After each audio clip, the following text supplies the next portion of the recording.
Big TV భక్తి సమాచారం WhatsApp ఛానల్లో జాయిన్ అవ్వండి. అన్ని విశేషాలు ఎప్పటికప్పుడు తెలుసుకోండి. గురువు గారు, అసలు ఈ శివరాత్రి అని అంటే చాలు శివుడిని బాగా పూజించాలి, శివుడిని ప్రసన్నం చేసుకోవాలి అని రకరకాల ఉపచారాలు చేస్తూ ఉంటారు. అసలు శివుడిని ఎలా దర్శించాలి, శివుడి శక్తిని ఎలా పొందాలి, శివుడు మనకిచ్చే శుభాన్ని ఎలా స్వీకరించాలి? శివుడు దర్శనం చేసుకోవడానికి 5 మార్గాలు ఉన్నాయి. ఒకటి, పంచభూతాలు 5 కదా, గాలిని కలుషితం చేయకూడదు, నీటిని కలుషితం చేయకూడదు, భూమిని కలుషితం చేయకూడదు, ఇంకా ఆకాశాన్ని, అగ్నిని, ఈ 5టిని కలుషితం చేసేటువంటి కార్యక్రమాలు ఏం చేసినా శివుడికి కోపం వస్తుంది. అదే ప్రళయం. సో ఆయనను పూజించాలంటే శివుడికి ఇష్టమైనటువంటి వాహనం ఏంటి? నంది, వృషభం, ఎద్దు లేదా ఆవు, రైట్?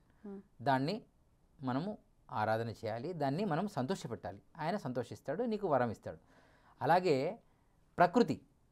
ప్రకృతిలో ఉన్నటువంటి ఏదైతే ఉందో మంచి పదార్థం, ఆ పదార్థాలన్నీ శివుడికి సంబంధించినటువంటి ఆధీనంలో ఉంటాయి.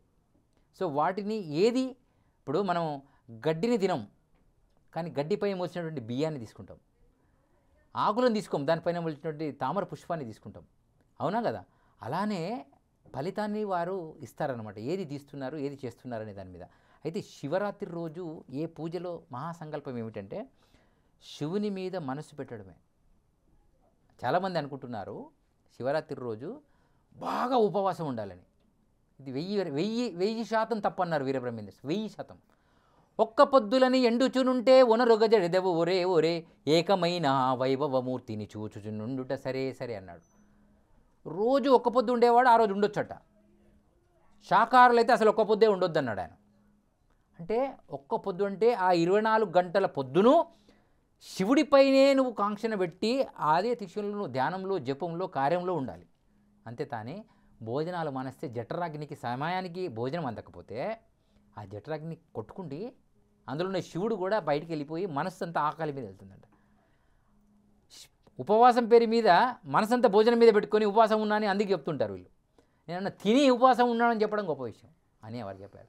అందుకని శివుడికి ఆ రోజైనా ఇలా ఉపవాసం ఉంటే ఆ సంవత్సరంలో శరీరంలో జరిగేటువంటి తత్వాలన్నిటికీ ఒక ప్రాణం వస్తుందట. అంటే ఎక్కడైతే పడుకున్నాయి ఉంటాయో ఆకలి అందనప్పుడు ఏం చేస్తుంది? మనం ఇంట్లో సమయానికి మన ఇంట్లో ఏ కర్రీ లేదు, ఏం చేస్తాం? అంతా ఎట్లా ఊరుస్తామో అట్లానే నాడులన్నీ కూడా ఆ శివరాత్రి నాడు ఉపవాసం వల్ల బాడీలో ఉన్నటువంటి 72,000 నాడులకు ఒక ప్రాణవాయువు వచ్చి ఆ రోజు మీరు తీసుకునేటువంటి ప్రతి పూజ ఆ శరీరానికి, నీ శరీరం కాపాడడం కోసమే, శివుడి కోసం చేస్తున్నా కూడా నీ శరీరం కూడా శివుడితో సమానం కనుక నీ శరీరాన్ని కాపాడు కోసం ఆ రోజు ఆ శివుడి పేరు మీద పూజలు చేయడం జరుగుతుంది అనమాట. ఇదే లింగోద్భవంలో మన వాళ్ళందరూ అభిషేకం చేయడానికి, అర్చించడానికి గల కారణం. ఆ తర్వాత వెంటనే వీళ్ళు ఉదయం బ్రహ్మముహూర్తంలోనే 3-3:30కు మళ్ళీ భోజనాలు నిన్నంతా తినలేదని తింటారు. నేనేమంటున్నా, మన సాంప్రదాయంలో సూర్యాస్తమయం తర్వాత భోజనం చేయాలి. రైట్? అంతేనా? అంతే. సూర్యోదయం కంటే ముందు చేయకూడదు. కానీ కొన్ని విధర్మీయులు ఏం చేస్తున్నారు, సూర్యోదయం కంటే ముందే చేయాలి, పూజ చేయాలి. సూర్యోదయం కంటే ముందు పూజ చేయాలి, కానీ భోజనం చేయకూడదు అన్నది మన శాస్త్రం.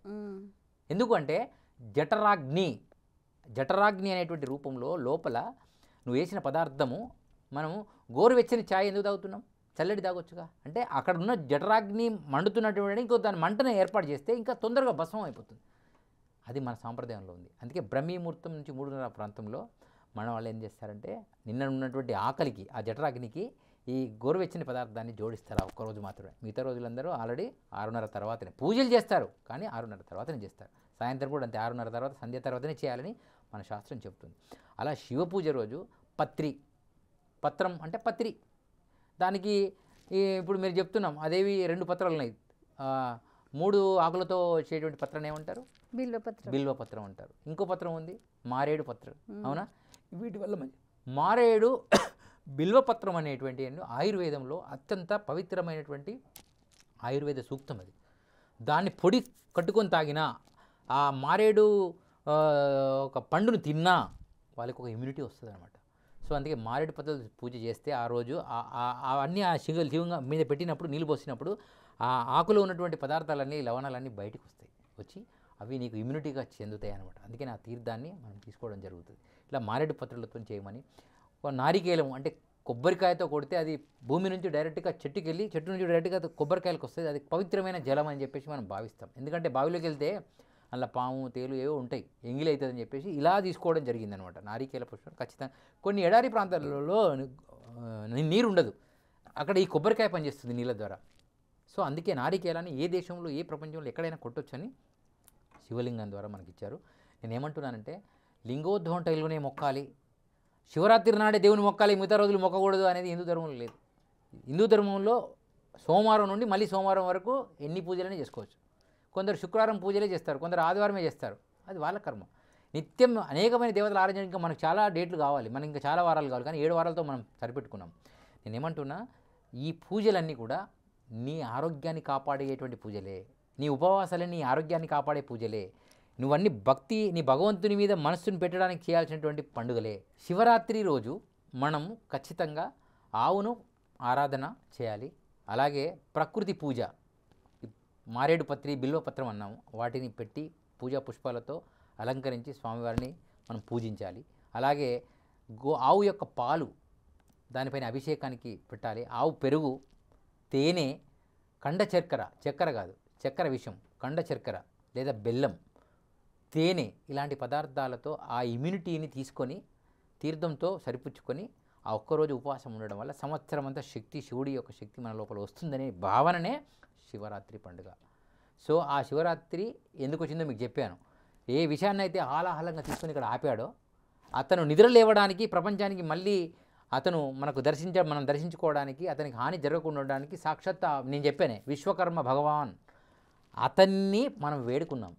వేడుకోవడం వల్లనే శివుడు బతకాలని ఇంతమంది కోరుతున్నారు అని మనము ఆ యొక్క సాక్షాత్కారం మనకు రావడం జరిగింది అన్నమాట. For more videos like this, subscribe Big TV channel.